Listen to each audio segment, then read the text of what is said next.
नमस्ते दोस्तों मैं बता नहीं सकता मैं कितना खुश हूँ। आज जब मुझे मेरे एक दोस्त ने बताया कि टिकटॉक ना सिर्फ बैन हुआ है बल्कि जो एग्जिस्टिंग जिनके पास था ये एप्लीकेशन उनके मोबाइल में भी अब ये नहीं चलेगा। एग्जैक्टली यही हमें चाहिए था। और वो एक स्क्रीनशॉट जो उसने भेजा उसके बाद से मैं अपनी खुशी को कंट्रोल नहीं कर पा रहा। इतनी खुशी हाँ तो दोस्तों हम बात करेंगे आज भारत सरकार ने किस तरह 59 चीनी ऐप को बैन किया था और आज उन ऐप्स में से बहुत सारे जो ऐप्स थे वो प्ले स्टोर और ऐप स्टोर से हटा दिए गए हैं भारत सरकार के दिए दिशा निर्देशों के अनुसार। इस बार भारत सरकार ने एक कदम आगे बढ़कर एक जो फैसला लिया और यह तारीफ के योग्य है कि उन्होंने इंटरनेट सर्विस प्रोवाइडर्स को भी कहा है कि उन ऐप्स के लिए अपनी इंटरनेट सर्विस बंद करें और जिसका रिजल्ट ये निकला। तो दोस्तों इन 59 ऐप्स में बहुत सारे ऐप्स तो ऐसे हैं जिनके यूजर उतने ज्यादा नहीं थे, लेकिन जो भी थे वो कहीं ना कहीं एक टारगेट पर थे और कहीं ना कहीं उनका डेटा जो था वो किस तरह चीनी डेटा सेंटर पर ट्रांसफर हो रहा था, इसको लेकर कई सारे खुलासे हमारे बीच आ चुके हैं।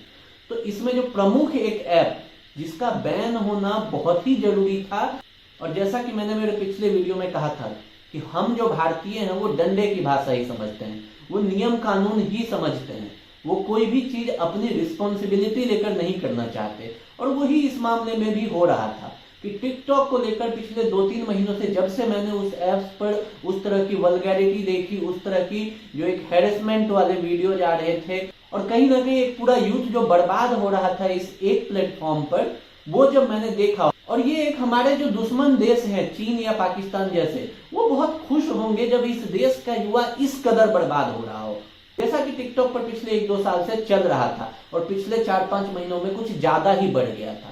तो दोस्तों मुझे लगा था कि इसको लेकर एक अवेयरनेस अब कम से कम पब्लिक के बीच आएगी, क्योंकि भारत सरकार ने जब किसी ऐप को बैन किया है तो उसको लेकर जो जागरूकता है वो बढ़ जाती है।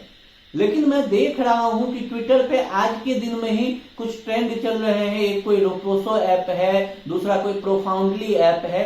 तो मैं आपको एक चीज क्लियर कर दूं कि ऑप्शन उनका दिया जाता है जो किसी यूज का हो।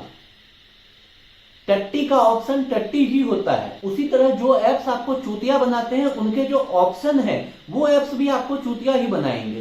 तो मेरा आपसे हाथ जोड़कर अनुरोध है कि अब बस कीजिए।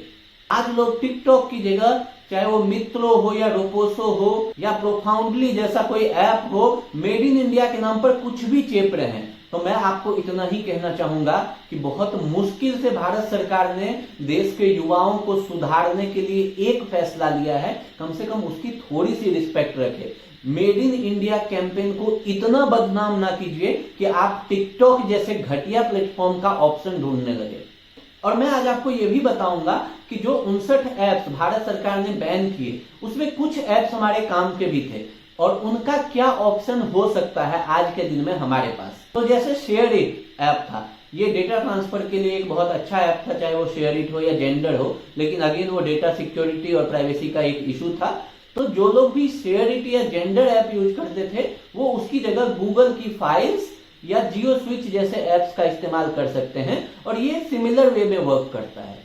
इसी तरह यूसी ब्राउजर, और आपने देखा होगा जो यूसी ब्राउजर यूज करते होंगे कि उस पर किस तरह के वल्गर कंटेंट ज्यादा आते थे, एडवर्टीजमेंट के नाम पर आते थे। तो ऐसे ब्राउजर्स में इंटरनेट यूज करने का कोई वैलिड रीजन मुझे नजर नहीं आता। अगर आपको वही चीजें देखनी है तो आप गूगल क्रोम में इनकॉग्निटो मोड ऑन कर सकते हैं।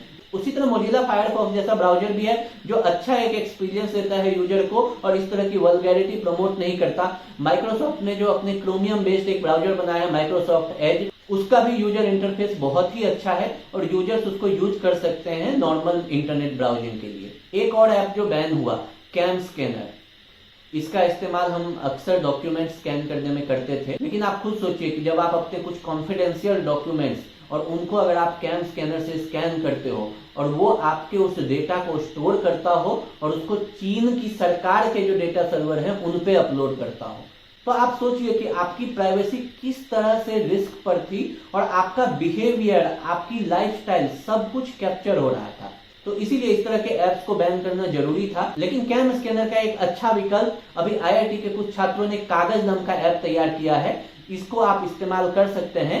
इसमें भी बेहतरी की बहुत सारी संभावनाएं हैं, लेकिन बेहतरी तभी होगी जब हम इसको इस्तेमाल करना शुरू करेंगे। जैसे ही आज मैंने ये खबर सुनी, इंटरनेट सर्विस प्रोवाइडर्स ने इन एप्स के लिए डेटा का इस्तेमाल बंद कर दिया है और इंटरनेट सर्विस प्रोवाइड करना बंद कर दिया है, तो मैं समझ नहीं आया एक मिनट को कि मैं ये खुशी कैसे मनाऊं। मैं कुछ इस तरह डांस करूं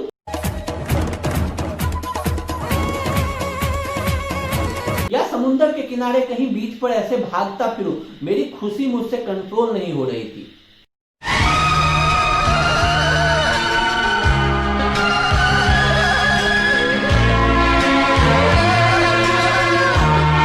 और मैं इतना खुश क्यों हूं? मैं टिकटॉक इस्तेमाल नहीं करता, तो ऑब्वियसली इसमें मेरा पर्सनल फायदा नहीं है, लेकिन एक जो हमारी सोशल लाइफ होती है उसमें हमारे आसपास किस तरह के लोग रहते हैं, यह भी उतना ही जरूरी होता है जितने हमारे परिवार के सदस्य हमारे लिए जरूरी होते हैं। क्योंकि इसका कहीं ना कहीं एक इन्फ्लुएंस हम सब की हमारे परिवार के जीवन पर भी पड़ता है। और आप अगर देखें कि टिकटॉक पर क्या तैयार हो रहा था, तो उसके कुछ नमूने मुझे भी मेरे कुछ दोस्तों ने भेजे थे, जिसमें आप एक ये देखिए।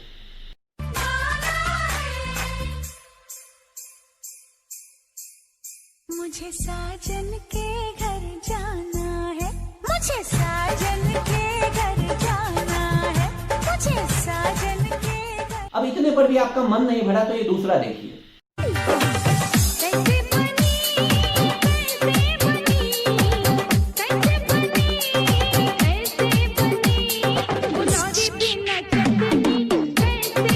तो आप खुद सोचिए कि ये किस तरह का नाम रोशन कर रहे हैं अपने परिवार का। इनके माँ बाप कभी जब मार्केट में निकलते होंगे तो उनको कितनी गिरी हुई नजरों से देखा जाता होगा। आप सोचिए वो माता पिता खुद पर कितने शर्मिंदा होंगे कि उन्होंने एक अच्छा खासा बेटा पैदा किया जो हैशटैग स्कर्ट वाली बेटी बना फिर रहा है। ओ हैशटैग स्कर्ट से याद आया कि अब उन सोशल मीडिया इन्फ्लुएंसर्स का क्या होगा जिनकी रोजी रोटी ही लिपसिंग से या उल्टे सीधे मुंह बनाने से चलती थी। मेरा यही अनुरोध है गवर्नमेंट से कि पिछले 2 दिनों में जितनी खुशी इस देश को मिली है उसको कम से कम तब तक बनाए रखे जब तक यह देश कोरोना के दौर से गुजर रहा है और ऑलरेडी डिप्रेस्ड है। उसमें आगे ऐसी कोई न्यूज ना दे कि टिकटॉक पर से बैन हटा लिया गया है, क्योंकि ये देश के लिए कोरोना वायरस से ज्यादा डिप्रेसिव होगा। एक वीडियो जो इंस्टाग्राम का वायरल हो रहा है और उसमें आप इस लड़की को देखिए। इंडिया से टिकटॉक तो जा रहा है ना, जाए, मैं नहीं रोऊंगी, पर एक बात प्ले स्टोर भैया याद रखना कि मैं इंडिया का कोई भी टिकट मित्रों पता नहीं कौन से कित्रों एप्स मैं डाउनलोड नहीं करूंगी। बाय। वैसे एक बात तो सच हो गया कि मैं लाइफ में जिसको भी दिल से चाहती हूँ ना वो मुझसे दूर हो जाता है, चाहे वो इंसान हो, जानवर हो या टिकटॉक हो। चलो बाय बाय हॉल फ्रेंड। पागल लड़की रो रही है, टिकटॉक बैन हो रहा है, न्यूज में सुना है तो रो रही है, बुद्धू लोग की तरह, छोटे बच्चों की तरह। हाँ तो टिकटॉक बंद हो रहा है ना, तो सब लोग खुश हो कि टिकटॉक बंद हो रहा है। जाओ बाय। तो आप देख सकते हैं कि ये ऐप जो है वो कैसे मेंटली अफेक्ट कर रहा था इस देश के यूथ को। इस लड़की की जो आज हालत है और जिस तरह ये मेंटल हो गई है, इसके लिए कहीं ना कहीं इसके माँ बाप भी रिस्पॉन्सिबल है। इसीलिए मैं जितने भी माँ बाप हैं जिनके बच्चे टीनेज में हैं या 10 साल से ज्यादा के हैं और वो आज के समय में फोन तक जिनका एक्सेस है और अगर इस तरह का कोई वाहियात ऐप वो इस्तेमाल कर रहे हैं जिसकी उन्हें लत लग रही है, तो मेरा आपसे हाथ जोड़कर अनुरोध है कि उनको 4 जूते रोज लगाए और तब तक लगाए कि जब तक उनका इस ऐप से दूर दूर तक संबंध खत्म ना हो जाए। और इसमें चाइल्ड अब्यूज जैसी कोई बात नहीं है। पागलों और टिकटॉकियों का इलाज जूतों से ही होता है, जूतों से ही होना चाहिए। दोस्तों आज हमने सोशल मीडिया पर पबजी बैन ट्रेंड कराया, तो मेरी यही उम्मीद रहेगी कि भारत सरकार ये जो आखिरी बवासीर बचा है इसका भी कुछ इलाज करे और इसको भी इस देश से निकाल फेंकने का काम जल्दी से जल्दी करे। इससे हमारे देश के युवा पूरी तरह से सुरक्षित हो जाएंगे किसी भी इस तरह के डिजिटल वायरस की चपेट में आने से। दोस्तों अगर आपको ये वीडियो पसंद आया तो इस वीडियो को लाइक कीजिए, इससे इसकी रीच थोड़ी बढ़ती है, और इस वीडियो को ज्यादा से ज्यादा शेयर कीजिए अपने फ्रेंड सर्किल में, अपने फैमिली ग्रुप में स्पेशली शेयर कीजिए जहां कई ऐसे माँ बाप भी होंगे जिनके बच्चे इसी तरह के वायरस का शिकार हो रहे हैं और उनको पता भी नहीं चल रहा है, तो कम से कम वो अवेयर हो इस बात से।